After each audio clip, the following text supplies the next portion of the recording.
صباح الرضا. انت ايه يا عم؟ ما بتزهقش؟ انا قلت اجي اشرب معاكي فنجان قهوه. انا ما غيرتش رايي. ايه بقى؟ ايه بقى؟ ايه ما تبقيش معقده قوي كده. يا عم؟ انت عايز ايه مني؟ ما تخلينا اصحاب احسن وخلينا اروح. ما هو انا جاي اتكلم معاكي بصفتي صديق.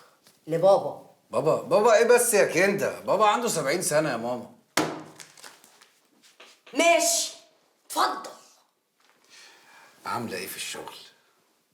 شغل مين يا اخويا؟ هو انا لاقي حاجه اعملها غير اني قاعده عماله العب كاندي كراش اما هطق من جنابي؟ بس كده؟ من بكره هتنزلي الموقع. يا سلام. اما اشوف.